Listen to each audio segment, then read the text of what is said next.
В эфире новости, в студии Кристина Якупова. Здравствуйте. Главные темы выпуска. Смогом от природных пожаров накрыло более 20 населенных пунктов республики. Как дым влияет на организм якутян? С сегодняшнего дня вступили в силу новые законы и правила, что изменится в жизни россиян. Творчество каменного века, петроглифы Карелии внесли в список всемирного наследия ЮНЕСКО.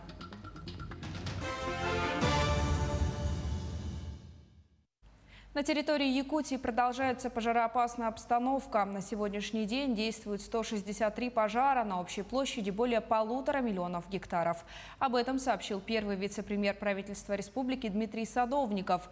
По официальным данным, тушится 52 пожара. За прошедшие сутки локализовано 9 и ликвидировано 3 возгорания.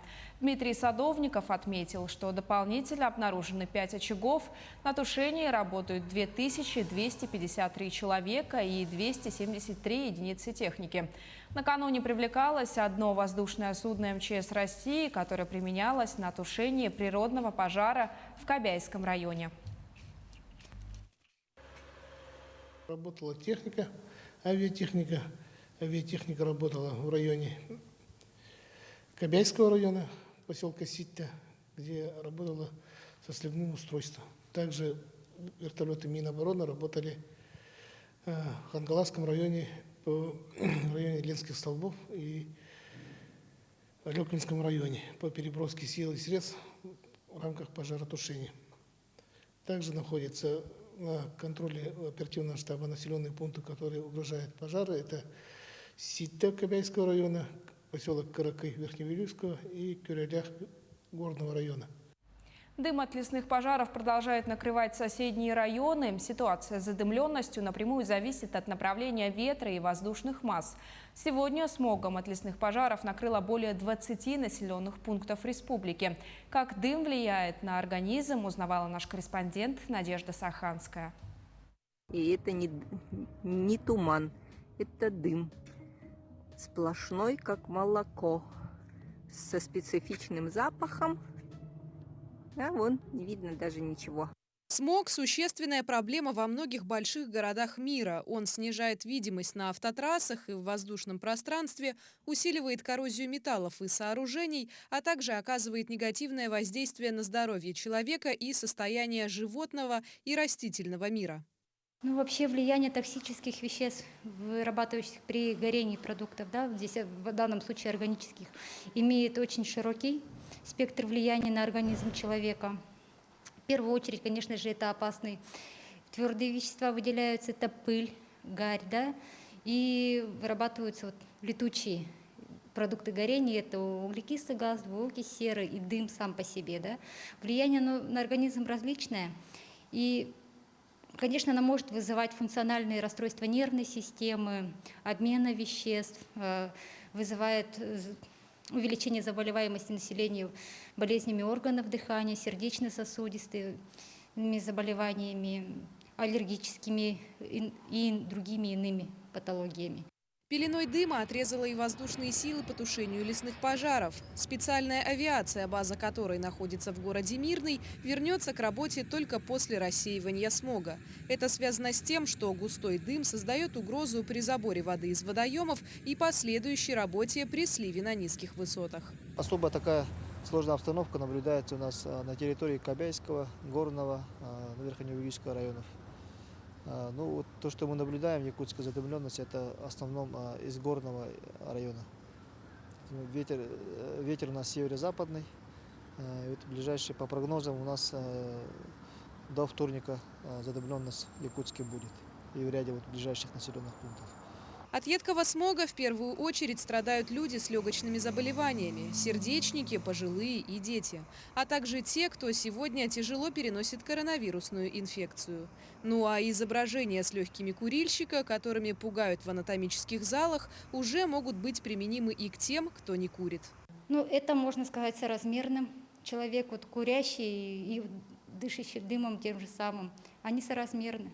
Это получается как сутки, наверное, нахождения в таком задымленном, если на улице будет прямо сидеть, это сравнится как с 2 пачками выкуренных сигарет, скорее всего. Уберечься от вредных примесей в воздухе, если все же пришлось выйти на улицу, помогут респираторы. Дома закрытые окна, занавешенные мокрыми простынями или полотенцами.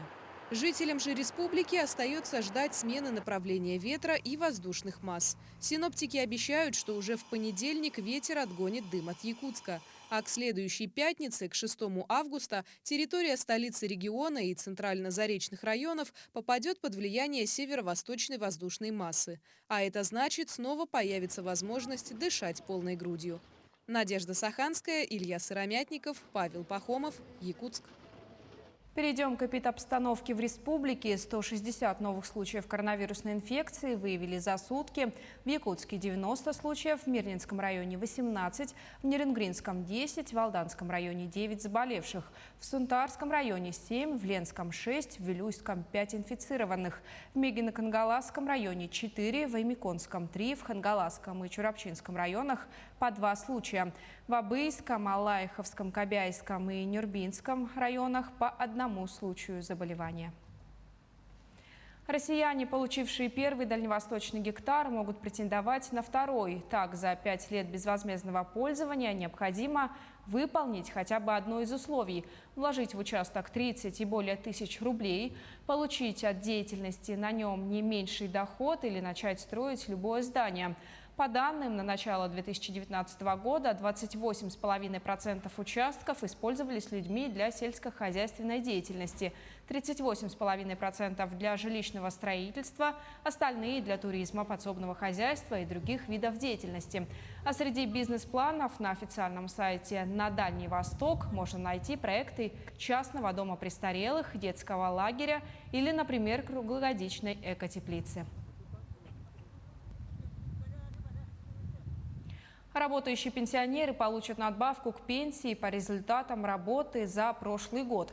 Размер прибавки зависит от того, сколько человек зарабатывал, как долго работал и продолжает ли трудиться на дату перерасчета. Перерасчет коснется тех, кто получает страховые пенсии по старости или инвалидности, за которых работодатели в прошлом году уплачивали страховые взносы. Также пересчитают пенсии россиянам, которые получают пенсии по потере кормильца, если к моменту смерти в 2020 году он имел работу. Налоговый вычет за занятия спортом, заключение договора ОСАГО без техосмотра, новый порядок получения российской туристической визы и другие нововведения. Что еще ждет россиян в августе этого года? Смотрите наш дайджест. С 1 августа россияне смогут получить налоговый вычет за занятия спортом. Деньги можно будет получить в размере расходов, потраченных не только на собственные тренировки, но и на занятия спортом своих детей или других подопечных в возрасте до 18 лет. Частично компенсировать транспортные расходы смогут те компании, которые занимаются экспортом сельскохозяйственной продукции. Вступают в силу поправки к закону об охоте. Изменения запрещают охоту на тех животных и птиц, чья численность за 3 года сократилась не менее чем на 50%. А с 6 августа вступят в силу новые требования к кассам и фискальным накопителям. Предприниматели будут обязаны направлять в систему «Честный знак» данные о маркировке товаров. С 22 же августа для заключения договора ОСАГО больше не требуется проходить техосмотр. Однако следует помнить, что с 1 марта следующего года автовладельцев, вовсе не прошедших техосмотр, будут штрафовать на 2000 рублей.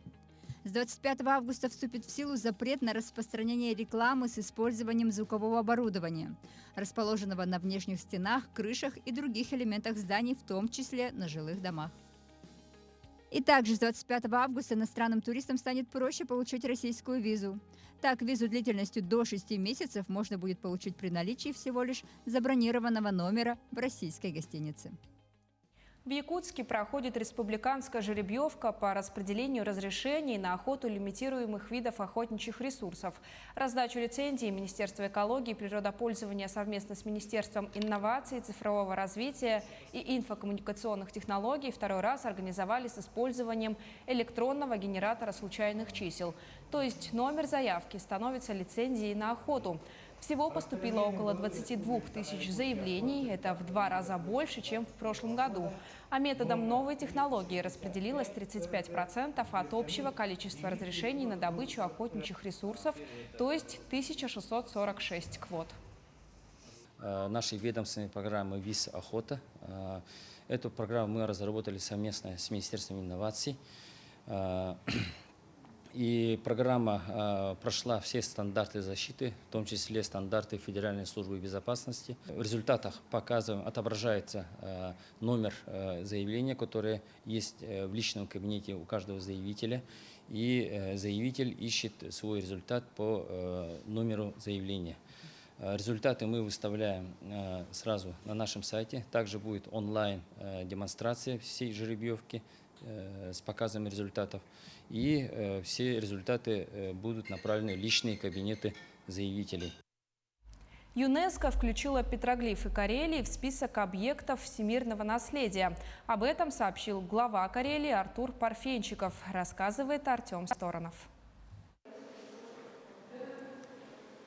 Наскальные изображения возрастом 6-7 тысяч лет, расположенные в 33 локациях в районе Белого моря и Онежского озера, на этой неделе были внесены в список объектов всемирного наследия ЮНЕСКО. Об этом в среду сообщил в своих соцсетях глава Карелии Артур Парфенчиков.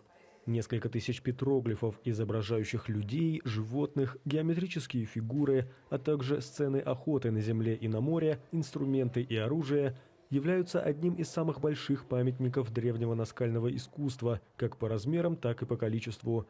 Уникальные образцы дошли до наших дней в хорошем состоянии. Они отличаются высокой степенью целостности и подлинности. Карельские петроглифы содержат важную историческую и культурную информацию о жизни первобытных людей в Северной Финляндии. По словам Парфенчикова, работа над тем, чтобы ценность исторических наскальных изображений признали на международном уровне, заняла несколько лет. Он назвал включение петроглифов в список объектов всемирного наследия важным событием не только для республики, но и для всей страны. На этом выпуск подошел к концу. Наши корреспонденты продолжают следить за развитием событий в республике и за ее пределами. Оставайтесь с нами.